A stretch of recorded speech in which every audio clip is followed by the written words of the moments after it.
Bom dia. Está no ar mais uma edição do Jornal Historial. Hoje vamos falar sobre a Revolução Inglesa, sobre a Revolução de Puritano e a Revolução Gloriosa. Vamos falar também da República de Cromwell. Vamos ver agora uma reportagem com a Adriana.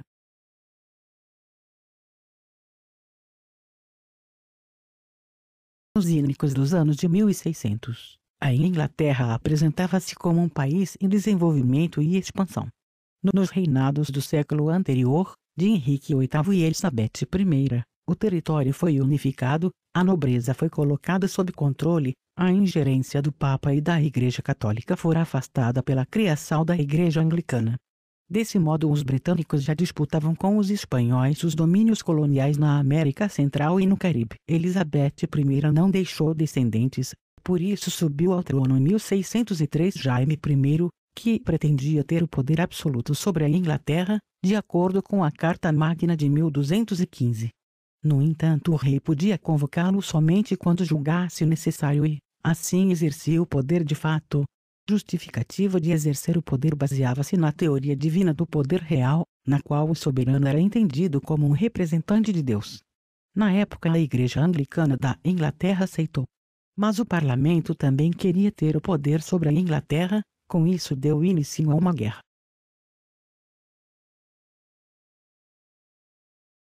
Uma guerra entre o rei e o parlamento começou.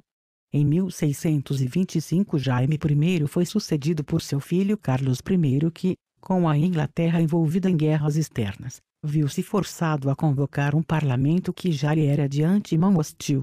Este, em troca de apoio, exigiu o controle da política financeira, o comando do exército, bem como a regularidade na convocação do parlamento. Em retaliação, o rei dissolveu o parlamento e passou a governar com o apoio da Câmara Estrelada, que era feita por nobres de sua confiança.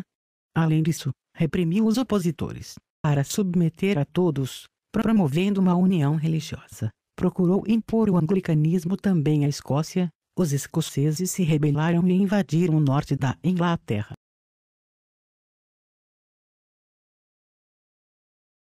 O rei, com uma crise devido à imposição do anglicanismo na Grã-Bretanha, e pelo aumento da burguesia urbana e rural e puritanos, fez com que Carlos I pedisse ajuda ao parlamento. O parlamento mais que depressa destituiu a Câmara Estrelada, arrancou o rei do poder e aprovou uma lei que tornava obrigatória a sua convocação a cada 3 anos, independente de determinação do monarca. O parlamento também recusou entregar o comando de exército ao rei, destinado à reconquista da Irlanda Católica, que tinha se revoltado contra os anglicanos e puritanos no poder. O rei, revoltado com a decisão do parlamento, decidiu atacá-los com um grupo de pessoas de sua confiança, porém não conseguiu e teve que se retirar de Londres e refugiou-se para Oxford, onde conseguiu reunir um exército de 20.000 homens, formado por burguesia financeira, que temia qualquer desordem, e por aristocratas que ainda usufruíam dos benefícios feudais. O rei, com seu novo exército, começou uma guerra civil que iria durar de 1642 até 1645. No parlamento surgiu um líder político e militar que se destacaria na história da Grã-Bretanha, Oliver Cromwell. Originário dos grupos de produtores reais progressistas, puritano, homem de personalidade forte e carismática, Cromwell organizou o exército do parlamento segundo um novo modelo.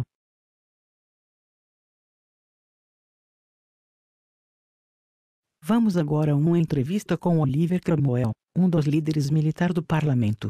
Cromwell, o senhor, no início de uma guerra civil que iria durar de 1642 até 1645, cujo seu inimigo era o exército do rei, criou um exército para a guerra. Que tipo de exército era esse? Tratava-se de uma organização mais democrática, que assunção de dava por maioria e os soldados participavam de comitês que tornavam decisões. Nosso exército era conhecido como as cabeças redondas devido ao modelo de elmo que nós usávamos. E quando vocês criaram esse exército, surgiu também um partido. Que partido era esse? Esse partido era os niveladores, levelers, formados por pequenos proprietários que defendiam a república, o direito de voto e de representação no parlamento a todos os homens livres, o fim dos monopólios rei. A separação da igreja e Estado. eles eram chamados de niveladores porque defendiam que a sociedade tinha que ser nivelada pela condição da igualdade social. Ok, muito obrigada. 1645, Carlos I foi preso. Setores do parlamento, porém, assustados com as pretensões dos niveladores, que tentavam tomar controle do exército, resolveram se unir ao rei. Este, porém, aproveitou a situação para fugir para a Escócia, em cujo parlamento acreditava obter proteção. Ledo engano, foi entregue aos ingleses, que o decapitaram, proclamando a República em 19 de maio de 1649. Foi um momento carregado de contradições políticas e sociais.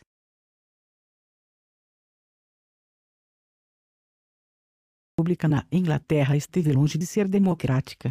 Apoiado pelo exército, Cromwell se impôs sobre o Conselho de Estado e o parlamento, não entendeu as pretensões dos niveladores e os derrotou. Em 1653, sob o título de Lorde Protetor, transformou-se em ditador vitalício e hereditário. Sob a ditadura cromwelliana, as terras dos partidários do rei e da Igreja Anglicana foram confiscadas e vendidas aos produtores rurais. Legalizou-se a propriedade absoluta da terra e o cercamento dos campos para produzir para o mercado. O liberalismo econômico entrava em vigor na prática. Enfim, as antigas estruturas feudais de posse da terra e a servidão eram colocadas em xeque.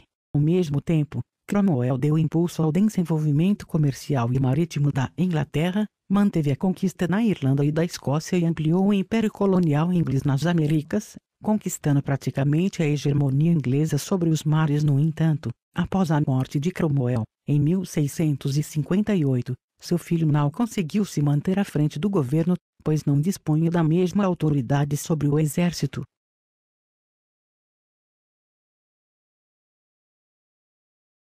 O parlamento, apoiado por tropas escocesas, houve por bem restaurar a monarquia, chamado de Carlos II, o filho do rei decapitado, para assumir o trono da Inglaterra, Escócia e Irlanda.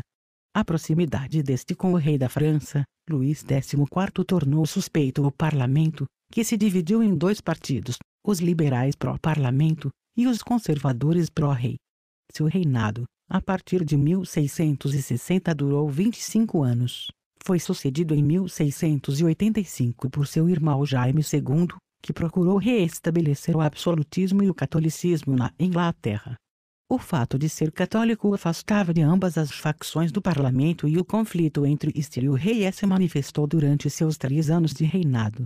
A questão se agravou quando Jaime II teve um filho, pois até então, a herdeira do trono era sua filha Maria Stuart, protestante. O filho deveria ser católico, como o pai, para que pudesse ter a aprovação do Papa.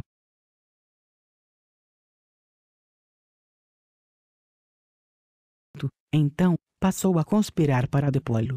Em seu lugar assumiria o trono sua filha Maria, casada com Guilherme Orange, rei dos Países Baixos, que desembarcou com suas tropas no país em 1688. Em que pese pequenos combates, o movimento foi essencialmente pacífico, passando à história com o nome da Revolução Gloriosa, ou Revolução Sem Sangue. Jaime II fugiu para a França. O parlamento proclamou Guilherme e Maria, rei e rainha, respectivamente, embora aceitando uma declaração de direito segundo a qual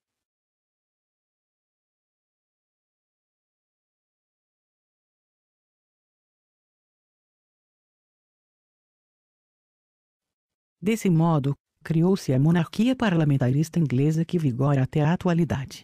O predomínio dos produtores rurais e da burguesia urbana e mercantil no parlamento criou as condições necessárias para o avanço do capitalismo e o advento da industrialização no século seguinte.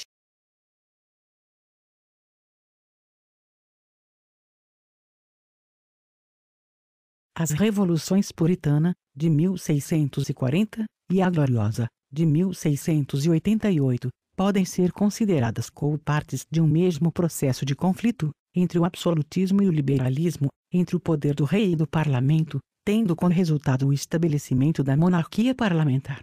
Nesse sentido, os historiadores tendem a considerá-la como um fenômeno único, a Revolução Inglesa. Vale lembrar que ela é o primeiro movimento revolucionário contra o absolutismo, antecedendo em quase um século a Revolução Francesa, da mesma maneira que semeou a América do Norte. a ideias e as condições políticas que levariam à Revolução Americana e à independência dos Estados Unidos entre 1776. Obrigada pela reportagem, Adriana. Por hoje é só, pessoal. Até a próxima, e tenham um bom dia.